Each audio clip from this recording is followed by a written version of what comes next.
I have decided to finally record a session that multiple people have asked me for over probably the last year, and that is Deliverance Hub's opinion about Sozo ministry.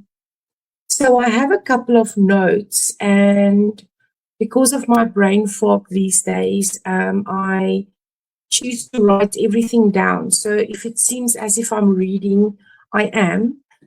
You are welcome to send an email to complain to the office if this is a problem. But I thought that it might be important that we finally say something about the Sozo counseling and deliverance ministry, because there's just so many people going for a specific ministry, especially for Sozo ministry. And we've had a couple of people who came to our ministry, or who came for ministry after they have been for a Sozo session, and we do not really see fruit of freedom, but rather of bondage after Sozo ministry to clients. So let me start with this. Sozo originates from Bethel Church and presents itself as a Christian inner healing prayer ministry focused on relational connection with the Father, the Son, and the Holy Spirit. Described as spirit-led and not formulaic, framed as prayer, not counseling or deliverance. And I know I will get different comments on this video, and you are more than welcome to, to just share your opinions. But this is not a conversation on whether or not Bethel is from the devil or from Jesus. I'm simply trying to analyze the Sozo ministry so that if you choose to go for a Sozo session, that you will be properly informed before you go for a Sozo session. There's no evidence that Sozo leaders are intentionally invoking spirits, or that they use rituals, sigils, chants, or occultic symbols, or that they teach witchcraft or esoteric practices. So I'm not saying that every Sozo leader out there or Sozo counselor is from the devil or are involved in the occult. But we just want to break down the Sozo framework and what you can expect if you go for a session. Now, there's no intake form, so there's no need assessment of a client. And if you go for a Sozo session, you also have to sign an indemnity form before the session. Now, this is quite interesting, because if I go to a medical doctor or to a Christian counselor, I don't have to sign an indemnity form for anything. There is a big emphasis on reliance on the guidance of the Sozo minister, or usually there are two ministers in a session, through visualization techniques or guided imagery, feelings and thoughts, what the lie is that will be replaced by God's truth. So the focus is that if there's a lie, that God will expose it, and that he will then replace the lie with his truth. But the problem that I have with this entire concept is that most people struggle to hear God's voice anyway. We have seen time and time again that even with our travels all across the country, engagement with people across the world, if you ask them, how often do they read the Word of God? Do they believe that they are spirit-filled? What does their prayer life look like? Most people don't have any of those. They don't go to church or to Christian fellowship. And to expect then from those same people to be effective and efficient in hearing God's voice, that seems a little bit far-fetched. So most people struggle to hear God's voice anyway. And those who are in full-time ministry, well, I'm not even sure that I can say that I always hear God's voice perfectly. I mean, I have to fine tune. Do you remember, many years ago, we would listen to the radio stations, and if the radio wasn't on the exact right frequency, there would be a distortion in sound. So I have to find the frequency often, and I have to try to get rid of all the outside noises around me, like my own thought lives, opinions of other people, pressures of this world. And all these things influences the way that we are able to hear God's voice. So if I'm presenting a session where I am asking the client to hear God's voice for their own healing, you can imagine the distortion that the client might experience, because they are depending on visualization, like what is the picture that you get right now? And then there are certain conclusions based on the picture that they receive. So to rely on the client's ability to hear God's voice in their own healing process could lead to deception and bondage, because the client's imagery, thoughts, and feelings were confirmed by the sozo minister to be God speaking to them. They are possibly stuck with demonic beliefs and mindsets that they are convinced is from the Lord. So they go into a sozo session, there's a prayer, and then they are guided to get images, and they say that is the Lord speaking to them. That is a concern. To reduce God's voice to imagery, feelings, or thoughts is setting the client up for future failure, as they firmly believe that they are hearing God's voice. And, one of the most difficult things to work with is someone who is so convinced of something that no amount of counseling can get them out of that belief system. Now, we understand that there is a quest for connection. And in the sozo practices, they believe that if you cannot connect with God the Father, it is probably related to the brokenness with your earthly father. If you cannot connect with the Holy Spirit, it is probably related to brokenness with your earthly mother. And if you cannot connect to Jesus, it's probably related to brokenness or issues relating to your siblings or your peers. So that is establishing one straight line. It's telling you that one size fits all. And we all know that is not how counseling works. There can be various reasons why someone feels that they cannot connect with either God the Father or God the Son or God the Holy Spirit. Many people go for repeated sozo sessions because they do not get sustainable healing or deliverance. It is the client's responsibility to hold on to their healing and not to lose it. And that is one of the things that the sozo ministers are taught, and that's what they believe. So if I go for a sozo session and after 3 weeks I'm not okay and I go back for the same issue, it is because I did not hold on to my healing. And what I've learned over the years, and this only comes, I think it comes with relationship, but if no one tells you this, you think that is the way that it should be. If God wants to heal you, and He has healed you, He's not going to take that healing back.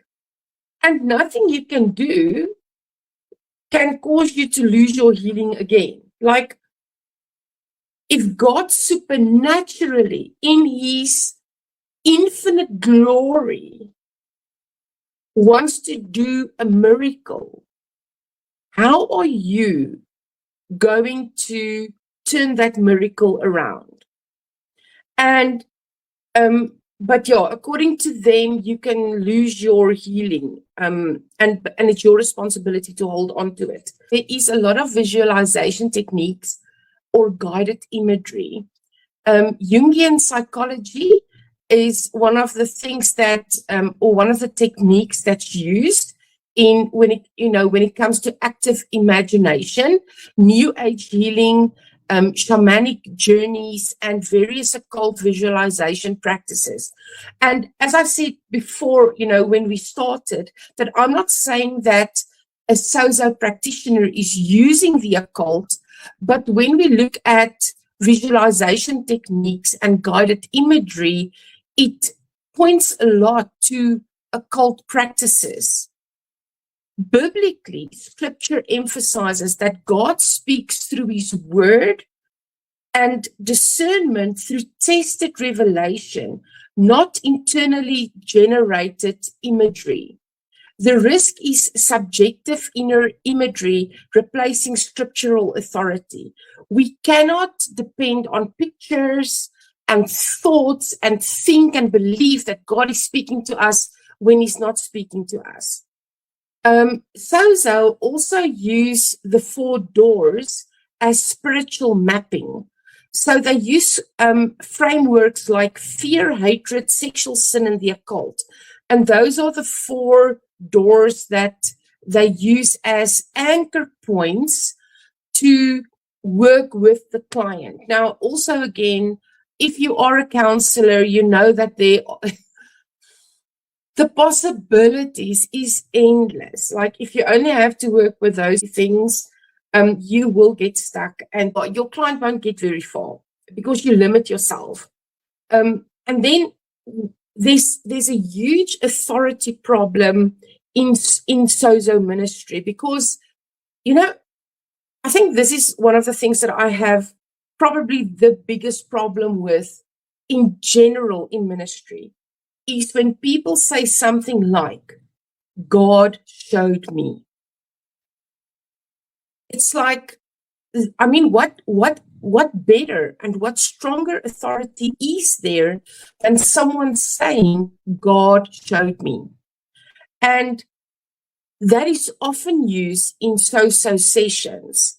So either God showed me or Jesus told me this. So it is the session with the client and 2 Sozo ministers and visualization and the 4 doors, and then one of the Sozo ministers or both will say that God showed them A, B, or C. This places subjective revelation at the center of the session and often above scripture, pastoral accountability, or doctrinal testing. This is not a cult per se, but it is mystical subjectivism, which historically becomes a gateway to deception. Sozo is particularly risky for survivors of ritual abuse, people with DID and severe trauma, individuals with a history of psychic, new age, or occult involvement. And obviously, it makes sense because if you have someone sitting in front of you who come out of the occult or new age or, a psychic background, now they're in a session with you and you are telling them that they have to imagine or whatever picture is in their mind, that is God speaking to them. I can't even trust most of the pictures that I get in my mind. Clients' healing cannot be dependent on the pictures that they get or what they thought or what they think, is God's voice. And it's also maybe not a good idea to present such a session with people lacking strong biblical grounding. So if you don't already have the ability to hear God's voice very strongly, you can't go for a Sozo session because it's just too risky. There's a heavy reliance on internal perception. There are blurred boundaries between imagination and revelation. That is considered the same thing. There is suggestibility under authority. So when one person say, but I hear God's voice, I could just as well be suggesting that it's God when it's actually not God at all. So in a certain sense, they are asking us to put our complete trust in the counselor. And I assume that is why an indemnity form is signed in the beginning of the session. Because remember, it's not the counselor that says that they have a problem in this area or that God wants to do A, B, or C. It is God saying so. So actually, yeah, I mean, that is like shifting big responsibility to God and not taking any ownership in the counseling room. Now, in biblical ministry, authority is scripture-centered. But in the sozo ministry, it is experienced-centered. In biblical ministry, the revelation is tested and external, but in sozo ministry, it is internal and subjective. In biblical ministry, the healing relies on the repentance, truth, and renewal. But in sozo, it's about memory-based encounters. And please know that I am not even analyzing everything regarding sozo, because there's also some memory work, and then the client has to talk about their trauma, and then they have to visualize Jesus in the situation. In biblical ministry, deliverance have a clear authority, and the authority is Jesus Christ. In the sozo ministry, it is often indirect or implicit. So it is implied that a deliverance happened. In biblical ministry, discernment is doctrine first. So we always know in ministry that that truth is not just about the word, it's also about the heart of the Father. But the word makes up a big foundation of ministry. In sozo ministry, discernment is about experience first. So what do you feel? What do you see in your mind's eye? Again, we're not saying that sozo is witchcraft, but it is not spiritually neutral. Like if there is a line in the middle, on the one side you have righteousness, holiness, God, Jesus, Holy Spirit, truth, freedom. And on the other side, we have the enemy, occult practices, visualization, all of these other things that we mentioned. This line is leaning more towards the occult side than it is to the side that God is on. And it borrows methods that are not rooted in scripture. From my personal perspective, I will not recommend sozo or a sozo session to anyone.